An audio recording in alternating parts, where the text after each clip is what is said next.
The Honourable Speaker, Honourable Prime Minister, Honourable Cabinet Ministers, Honourable Assistant Ministers, Honourable Leader of the Opposition, Honourable Members of Parliament and fellow citizens. Nizambula Vinak. Honourable Speaker, sir, I thank the Honourable Minister for Finance, Strategic Planning, National Development and Statistics for the progressive, well-planned and well-articulated 2024-2025 budget. I will present my response to complement that the response that was presented by Honourable Minister for Agriculture and Waterways earlier this morning. Honourable Speaker, sir, this budget is aimed to protect our children, youth and elderly, enhance participation and involvement of women and youth in the agriculture sector. It will reduce urban drift and generate environmentally friendly or green jobs that will support Fiji's overall economic stability and boost the agriculture sector's contribution to Fiji's economy. Honourable Speaker, sir, the allocated budget is focused on ensuring food security, food and nutrition security to all Fijians. The Ministry will continue to accelerate the process of transitioning smallholder farmers to a commercial level. The Ministry is committed to progressing the development and use of good agricultural practices for semi-commercial and commercial production. The Land Resource Planning Division, Honourable Speaker, says land is the foundation of agricultural development, and the Ministry appreciates the Land Resource Planning budget of 1.3 million, a 136% increase for the current budget. This division will lead the planned review of ALTA with the Ministry of Lands and will continue to implement eco-friendly practices such as sustainable land management, climate-smart agriculture technologies, and farm management advisory. Crop extension, Honourable Speaker, sir, the Crop Extension Division is allocated with 32.2 million, where 14.7 million will be designated for capital programs and 6.8 million for operational expenses. Programs, mechanization play a key role in increasing production, enabling farmers to achieve higher yields efficiently and sustainably. This budget includes cushioning the cost of fertilizer and weedicides, hiring of machines on an hourly basis, and the purchases of machines for those who wish to own tractors, diggers, rice harvesters, or bulldozers. Furthermore, it also supports export promotion programs such as ndalo, yangona, ginger, turmeric, and coconut. Consequently, in this budget, it supports activities that will add value to raw agricultural products such as processing of cassava into cassava flour or cassava starch and other agricultural products. Agricultural research, Honourable Speaker, sir, the Research Division is allocated with $12.7 million, where 5.5 million is designated for capital programs and 6.1 million for operational expenses. Research innovation is key to agricultural development. Funds will be distributed amongst 22 capital programs, such as providing quality seeds and planting material, pest and disease control, genetic plant improvement, soil improvement, and creating awareness and mitigating activities to reduce the severity of carbon dieback in the sector.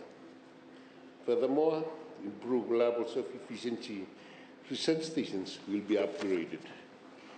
Animal health and production, Honourable Speaker, sir, the Animal Health and Production Division is allocated 21.1 million, where $1.1 million is designated for capital projects and $5.7 million for operating expenses. The funds will be distributed amongst the 4 geographical divisions to aid in the advancement of our extension and research initiatives for the production of goats, beef, dairy, sheep, poultry, pigs, and apiculture, as well as veterinary service and regulatory programs. These annual disease eradication and control programs, Honourable Speaker, Sir, the ongoing programs to eradicate brucellosis and tuberculosis aims to control the 2 main zoonotic diseases that impacts cattle population in Fiji. The Ministry has made substantial progress in decreasing the prevalence of these 2 diseases through ongoing testing. A budget of $1.6 million has been allocated for control of these 2 diseases. The Ministry will continue monitoring other diseases in Fiji and provide the required services to minimize losses of production from pests and diseases. For dairy, Honourable Speaker, in 2023, nearly $90 million in dairy products were imported for local consumption. To help the local dairy industries, for the industry, $4.5 million has been allocated to support dairy farmers.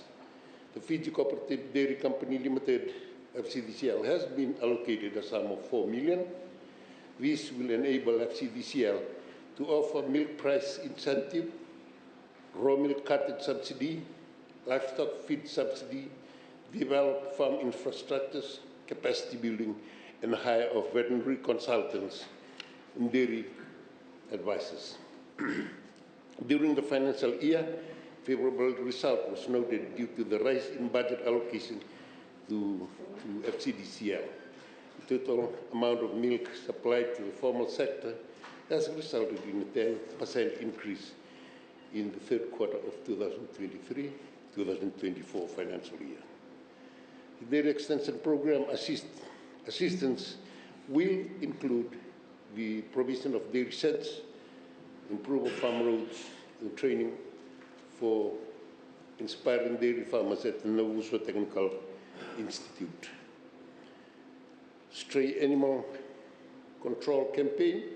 Honourable Speaker, Sir, the Ministry continuously receives complaints on stray animals, including cattle, horses, goats, and sheep, causing considerable damages to crop farms, disrupting traffic and increasing the risk of vehicle accidents. Between January and June of this year, a total of 410 animals have been captured. I wish to raise in this House that stray dog control has been a major component of this budget allocation, and I say this because the growth of sheep and the goat industry has been limited by severity of dog attacks on farms. On Waterways, we have a number of programs that have been funded by the Waterways Division, and we have a total of $23.3 million and $16.6 million designated for capital programs and $3.5 million for operating expenses. Their programs include waterways management, land drainage and flood protection, coastal erosion protection, drainage and farmland, rural residential programs, and also irrigation support programs. Honourable Speaker, to conclude, this budget supports MDGs, it supports sustainability of land and food systems, it supports food and nutrition security, and it generates income. This budget is relevant and timely. It will offer assistance to our rural population who are in urgent needs and solutions for their current challenges. On that note, I urge all honourable members of Parliament to join me in supporting this budget. Thank you.